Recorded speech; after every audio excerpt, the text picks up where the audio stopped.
반갑습니다. 빵식입니다. 자, 이번 시간은 탄핵의 진실 시간입니다.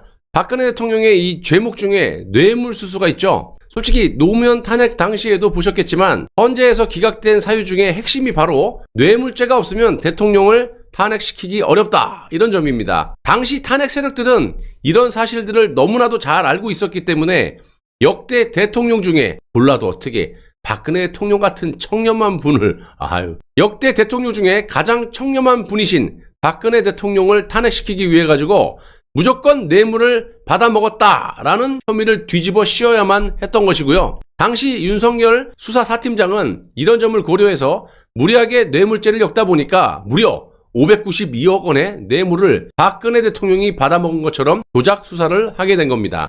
자, 그 중에서도 오늘은 SK그룹의 89억 원의 뇌물 요구 사건의 진실에 대해서 말씀을 드려보도록 하겠습니다. 자, 2017년 10월 13일은 금요일이었고요. 이날 재판은 예정대로 오전 10시에 열렸습니다. 재판부는 오후 4시로 예정된 홍남기 증인의 증인 신분이 취소되었음을 고지합니다. 참고로 홍남기는 현재 문재인 정부에서 기획재정부 장관과 경제부총리를 겸임하는 기회주의자 중에 기회주의자 역적, 이 박근혜 정부를 배신한 놈입니다. 박근혜 정부에서 국무총리 조정실장을 했던 홍남기는 청와대 캐비넷 안에서 무더기로 발견된 문건들의 입수 과정과 그 문건의 성격에 대해서 증언할 증인이었어요. 자, 그러나 재판부 입장에서는 추가 영장 발부 건으로 오후 재판을 진행하기 힘들었고요. 다음 날인 10월 14일과 15일은 법원이 휴무하는 토요일, 일요일이고 월요일인 10월 16일 자정이면 박근혜 대통령에 대한 1차 구속영장은 효력을 상실하게 됩니다. 따라서 10월 13일 금요일에 추가 구속영장 발부에 대한 결론을 내리지 않으면 박근혜 대통령을 서울구치소에서 가둬놓을 법적인 근거가 모두 사라지게 되죠. 풀어줘야 되잖아요. 자, 그런데 이날 오후 5시 5분경 느닷없이 언론에 속보가 뜹니다. 바로 역적 판사인 이 김세윤 재판장이 증거인멸의 우려가 있어 구속의 사유와 필요성, 상당성이 인정된다면서 박근혜 대통령에 대한 추가 구속영장을 발부했다라는 그런 기사입니다. 김세윤 판사가 추가 구속영장 발부의 근거로 삼은 것이 바로 SK 89억 뇌물 요구 사건입니다. 이것도 당시 윤석열 중앙지검장이 불법적인 별건 수사로 박근혜 대통령의 추가 구속영장을 청구한 것이므로 참고해 주시고요. 검찰에서 석 달, 특검에서 석 달 등 총 6개월에 걸쳐서 관련자들을 조사했기 때문에 사실상 수사도 모두 끝난 상태였습니다. 그럼에도 불구하고 검찰은 박근혜 대통령에게 1차 구속영장을 청구할 때 이 사건만 쏙 빼놨다가 별건으로 구속영장을 청구했고요. 김세윤이 바로 인용을 해버린 겁니다. 한마디로 1심 재판이 형사소송법에 규정된 이 6개월 안에 끝내지 못할 것이라고 예측한 이 검찰이 이 사건을 추가 구속영장 발부를 위한 히든카드로 남겨놓았다라는 그런 말씀이고요. 자, 이 사건은 2016년 2월경에 SK그룹 회장 이 최태원이 박근혜 대통령과 단독 면담을 마치고 청와대를 떠날 때 안종범에게 서류봉투 하나를 받으면서 비롯됐고, 이 서류봉투는 대통령이 직접 준 것이 아니고 최태원이 대통령과 있는 자리에서 안종범으로부터 받은 것도 아니라는 겁니다. 이런 사실은 제가 지어낸 게 아니라 최태원의 검찰 조서에 다 기록되어 있는 사실입니다. 최태원은 이 서류 봉투를 그룹의 부회장 김영태에게 줬고요. 김영태는 박영춘 전무에게 처리하라고 지시를 합니다. 서류 봉투 속에는 뭐가 들어있느냐? K스포츠재단 사무총장 이 정현식의 명함과 더블루K라는 회사 소개자료, WK에서 추천한다라는 가이드러너 연구 용역 제안서, 가이드러너 전문학교 설립 기획 문건, 펜싱, 배드민턴, 테니스 유망주들을 발굴해서 해외에서 훈련시키겠다라는 문건들이 들어있었습니다. 한마디로 한국체육대학교 동창인, 그러니까 고용태 일당들 있죠. 박헌영 등과 안종범이 SK를 상대로 사기를 치기 위해서 수작을 벌인 사건임을 여러분들이 참고하시고 들으시면 이해가 쉬울 겁니다.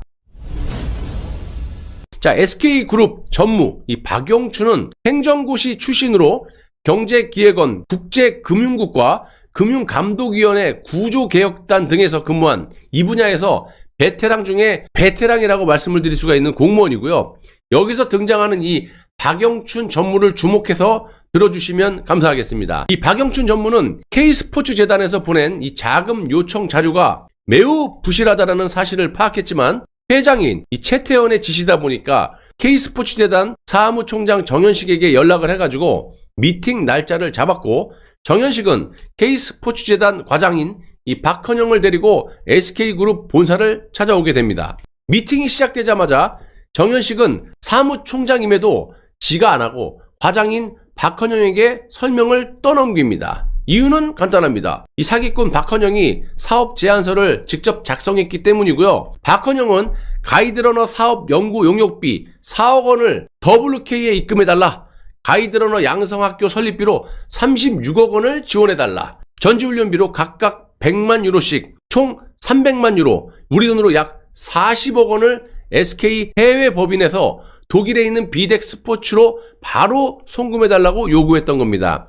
이 사기꾼들이 요구한 금액의 합계가 바로 89억 원입니다. 박영춘 전무는 가지고 온 자료가 너무나 부실하고 자금 지원을 받겠다라는 주체가 불분명하다, 특히 해외 전지훈련비를 SK 해외 법인에서 독일 비덱사로 바로 송금하는 것은 불법이므로 협상 대상이 아니다, 이렇게 거절을 한 뒤에 사업 계획서를 보완해서 다시 와라, 이렇게 요구를 합니다. 사업 제안서 내용이 이상하다라고 생각한 박영춘은 박헌영을 배제하고, 뭐 깜도 안 되는 거니까 배제해버리고 정현식과 단둘이 만나게 됩니다. 청와대 근무 경험이 있는 이 박영춘 전무는 정현식에게 이렇게 질문을 하게 되죠. 청와대의 뜻이냐, 대통령의 뜻이 맞느냐? 라고 확인을 시도하자 정현식은 즉답을 피해버리고 얼마 후 박영춘에게 전화를 걸어서 없었던 일로 하자면서 포기 의사를 비쳤다고 합니다.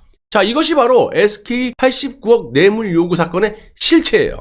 쉽게 말씀드리면 안종범과 박헌영 등 이 사기꾼들이 박근혜 대통령을 팔아가지고 SK에 돈을 요구하다 벌어진 미수 사건이고요. 이 박근혜 대통령과는 전혀 무관한 일들이라는 겁니다. 이렇게 대통령 몰래 사기를 치려던 우두머리 격인 이 안종범은 이런저런 사람들을 바지 사장으로 앉혀놓고 부려먹다가 해고해버리고 이런 일을 반복해서 해버리게 됩니다. 예를 들자면 안종범은 자신의 제자인 정현식을 K스포츠재단을 설립하고 6개월간 사무총장으로 앉혀놓고 일을 부려먹다가 제거하는, 솔직히 팩트는 제거라기보다는 자진해서 사임했다라고 하는데 얼마나 회사 같지 않으면 고작 6개월 근무를 하다가 나갑니까? 이 사람 말고도 뭐 한 달인가 근무하고 나간 사람도 있고요. 아무튼 회사가 아니에요. 자, 그리고 안종범이 누굽니까? 대한민국에서 재계에서 저승사자로 통하는 청와대 경제수석입니다. 자, 그런데 이런 자가 일개 스포츠재단의 사무총장을 한 달에 한 번씩 정기적으로 호텔에서 만났고 주고받은 메시지만 해도 어마어마합니다. 이렇게 대한민국의 경제수석이 할 일이 없단 말입니까? 또한 이런 만남에 대해서 검찰은 아예 묻지도 따지지도 않았다라는 겁니다. 자, 이것도 유착이 되었다라는 해석이 가능하고요. 실제로 안종범은 거짓 진술로 하여금 박근혜 대통령 탄핵의 주도적인 역할을 했고, 그로 인해서 안종범의 수감기간은 고작 2년 4개월밖에 되지 않은 점을 고려해 볼 때 아기가 딱 맞아떨어진다라고 볼 수가 있겠습니다. 사실이 이러함에도 안종범은요, 아주 뻔뻔하게 검찰 조사에서 이렇게 진술을 하죠. 대통령이 K스포츠재단 관련 자료를 SK그룹에 전달하라고 지시했고 89억 자금 지원이 중단된 것은 대통령이 자신의 건의에 따랐기 때문이라고 거짓 진술을 합니다. 당연히 박근혜 대통령은 검찰 조사에서 안종범에게 SK그룹 자료를 주라던가 자금 지원을 중단하라는 지시를 내린 적이 없다, 이렇게 부인을 하셨죠.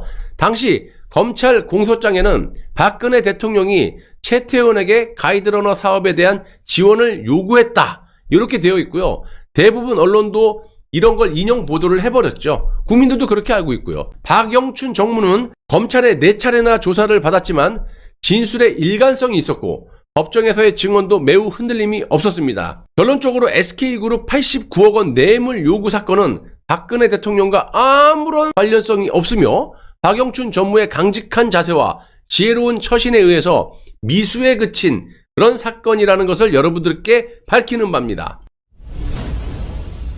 참고로 K스포츠재단 과장 박헌영은요, 여기뿐만이 아니라 롯데그룹에서도 70억 뇌물 사건에 관련이 되어 있고요. 실제로 롯데그룹은 K스포츠재단의 요청에 따라서 70억 원을 입금했다가 입금 직후 바로 전액을 되돌려받게 됩니다. 70억 원을 반환한 실무자가 바로 이 사기꾼 박헌영이고요. 박헌영의 70억 원 반환 이유도 매우 황당합니다. 정말 이 정도로 한국 최대 운동선수 출신들 이 친구들끼리 모여가지고 대범하게 박근혜 대통령을 이용해서 사기를 쳤다라는 것은 매우 개탄스럽기도 하고 말문이 막힐 정도입니다. 경기도 하남시에 위치한 대한체육회 소유 부지를 매수하려고 했었는데 대한체육회가 국민생활체육회와의 통합 작업 때문에 매각을 못했다라고 했다. 연말까지 매각 협의가 어려워서 급히 롯데그룹에 70억 원을 돌려줬다라고 진술을 했는데요. 이게 얼마나 황당하고 말이 안 되는 해명이냐면요.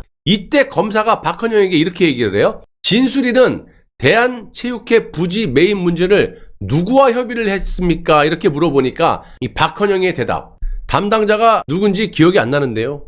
이렇게 얘기를 합니다. 박헌영 본인이 작성한 사업 기획안에 의하면요. 대한체육회 부지는 평당 공시지가만 해도 308만 원이었고요. K스포츠재단에서 확보하겠다라는 부지가 무려 1628평이에요. 단순 계산만 하더라도 50억 정도 되니까 이게 공시지가죠. 그러니까 100억이 또 넘을 수도 있다는 얘기 아니겠습니까? 이런 어마어마한 돈. 그런데 이런 사업을 누구하고 상의했는지 기억이 안 난대요. 저 박헌영 저놈이.